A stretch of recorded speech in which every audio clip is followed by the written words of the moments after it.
Hi students, fourth സെമസ്റ്ററിൻ്റെ ഇന്ന് നടന്നിട്ടുള്ള banking and insurance എന്നുള്ള ക്വസ്റ്റ്യൻ പേപ്പറിൻ്റെ ഒരു റിവ്യൂ ആണ്. ഇവിടെ ഫസ്റ്റ് ക്വസ്റ്റ്യൻ വന്നിരിക്കുന്നത് ഹു ഈസ് കോൾഡ് കസ്റ്റമർ, ആരെയാണ് കസ്റ്റമർ എന്നറിയുന്നത്. അപ്പോൾ ഇതിൽ നമുക്കൊരു 15 ക്വസ്റ്റ്യൻ വരുന്നതിൽ എത്രത്തോളം റിപ്പീറ്റഡ് ക്വസ്റ്റ്യൻസ് ഉണ്ടെന്ന് കൂടി നോക്കാം. അപ്പോൾ കസ്റ്റമർ ആരാണ് എന്നുള്ള ഒരു ക്വസ്റ്റ്യൻ വന്നിരിക്കുന്നത്. പിന്നെ എന്തിനാണ് ഷെഡ്യൂൾഡ് ബാങ്ക് എന്ന് പറയുന്നത്. RBI ആക്ട് സെക്കൻഡ് ഷെഡ്യൂളിൽ വരുന്ന ബാങ്കുകളൊക്കെയാണ് അതിൽ വരുന്നത്. ഓക്കെ, മൂന്നാമത്തെ ക്വസ്റ്റ്യനിൽ how does RBI act as bankers bank. RBIയുടെ ഫങ്ഷൻസ് പഠിക്കുമ്പോൾ അതിൽ വരുന്നൊരു ഫങ്ഷനാണ് ബാങ്കേഴ്സ് ബാങ്ക് എന്ന് പറയുന്നത്. മോറൽ സ്വേഷൻ കൊണ്ട് ഉദ്ദേശിക്കുന്നത് RBIയുടെ ക്രെഡിറ്റ് പോളിസിനെ, ക്രെഡിറ്റ് കൺട്രോളിങ് ടെക്നിക്കാണ് ഇത് വരുന്നത്. അഞ്ചാമത്തെ ക്വസ്റ്റ്യനിൽ ഡിഫൈൻ നെഗോഷ്യബിൾ ഇൻസ്ട്രുമെൻ്റ്. എന്തിനൊക്കെയാണ് ഫ്രീലി ട്രാൻസ്ഫറബിൾ ആയിട്ടുള്ള ഇൻസ്ട്രുമെൻറ്റ്സ്, അതാണ് നെഗോഷ്യബിൾ ഇൻസ്ട്രുമെൻറ്റ്. ആൻഡ് ആറാമത്തെ ക്വസ്റ്റ്യനിൽ വാട്ട് ഈസ് ഗിഫ്റ്റ് ചെക്ക്. നമുക്ക് ഗിഫ്റ്റ് ചെക്ക് എന്ന് പറഞ്ഞു കഴിഞ്ഞാൽ എന്താണെന്നുള്ളത്, ചെക്കിൻ്റെ തന്നെ പല തരത്തിലുള്ളത് കാര്യങ്ങൾ പറയുന്നുണ്ട്. അതിൽ വരുന്നൊരു കാര്യമാണ് ഗിഫ്റ്റ് ചെക്ക് എന്നുള്ളത്. ഏഴാമത്തെ ക്വസ്റ്റ്യനിൽ who is holder in due course, ആരെയാണ് ഹോൾഡർ ഇൻ ഡ്യൂ കോഴ്സ് എന്ന് പറയുന്നത്. എട്ടാമത്തേൽ എന്തിനാണ് എൻഡോഴ്സ്മെൻറ്റ് എന്ന് പറയുന്നത്. നെക്സ്റ്റ് പറയുന്ന വാട്ട് ഈസ് കോർ ബാങ്കിങ്. പത്താമത്തെ ക്വസ്റ്റ്യനിൽ what is ECS, electronic clearing system എന്താണെന്നുള്ളത്. കോർ ബാങ്കിങ് പറഞ്ഞു കഴിഞ്ഞാൽ സെൻട്രലൈസ്ഡ് ആയിട്ടുള്ള എല്ലാ ബാങ്കിങ്ങിൻ്റെ ആക്ടിവിറ്റിയും കോർഡിനേറ്റ് ചെയ്യാം. ആൻഡ് 11ാമത്തെ ക്വസ്റ്റ്യനിൽ write short notes on NEFT, NEFT എന്താണെന്നുള്ളത്.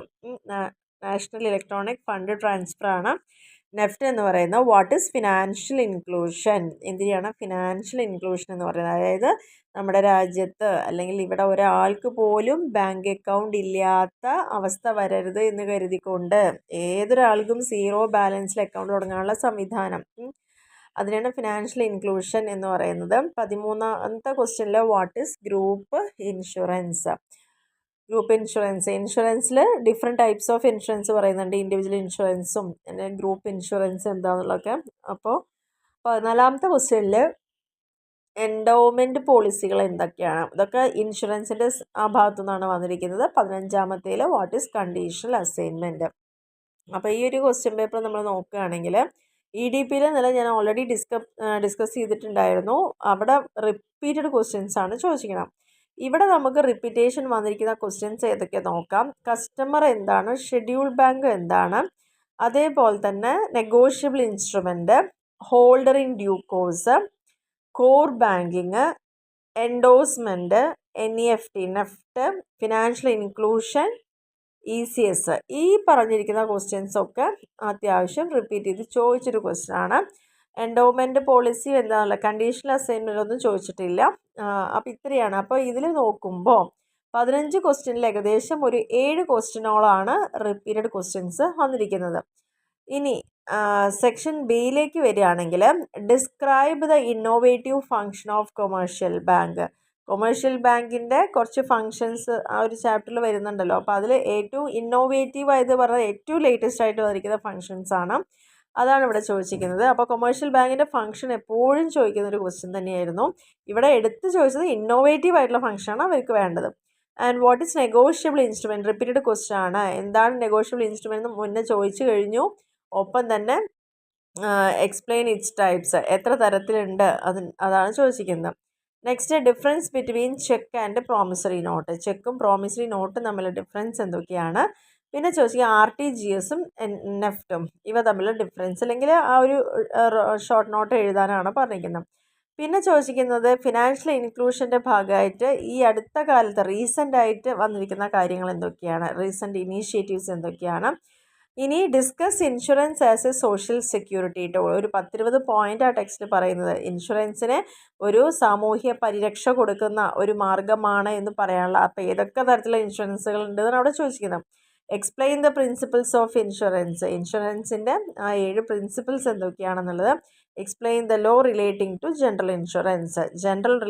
ഇൻഷുറൻസുമായി ബന്ധപ്പെട്ട് വരുന്ന നിയമങ്ങൾ എന്തൊക്കെയാണ്. ഇതിൽ നോക്കുകയാണെങ്കിൽ ഇവിടെ നമുക്ക് വന്നിരിക്കുന്ന ക്വസ്റ്റ്യൻസ് എന്ന് പറഞ്ഞാൽ നെഗോഷ്യബിൾ ഇൻസ്ട്രുമെൻറ്റ്, അതിൻ്റെ ടൈപ്പ്, ഈ ഫങ്ഷൻസ്, ചെക്കും പ്രോമിസറി നോട്ടും നമ്മൾ ഡിഫറൻസ് ചോദിച്ചിട്ടുണ്ട്.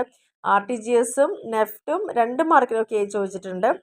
അതേപോലെ തന്നെ ഫിനാൻഷ്യൽ ഇൻക്ലൂഷൻ്റെ ആ ക്വസ്റ്റ്യൻ ഒന്നും എന്താണ് ഇൻക്ലൂഷൻ എന്ന് ചോദിച്ചിട്ടുണ്ട്, പക്ഷേ അതിൻ്റെ റീസെൻറ്റ് ഇനീഷ്യേറ്റീവ് ഒന്നും ഇതുവരെ ചോദിച്ചിട്ടില്ല. Insurance as A security tool എന്ന് പറയുന്നത് essay ക്വസ്റ്റ്യൻ ആയിട്ടാണ് ഇത് ചോദിച്ചിട്ടുണ്ടായിരുന്നത്. ഇപ്രാവശ്യം അത് 5 മാർക്കിൻ്റെ ക്വസ്റ്റ്യൻ ആയിട്ടാണ്. പിന്നെ principles of insurance essay question, അതേപോലെ ജനറൽ ഇൻഷുറൻസിൻ്റെ ലോ എന്തൊക്കെയാണ്, ഇതെല്ലാം നമുക്ക് essay ആയിട്ടൊക്കെ അങ്ങനെ പലതവണ ചോദിച്ചിട്ട് ക്വസ്റ്റ്യൻ ആണ്.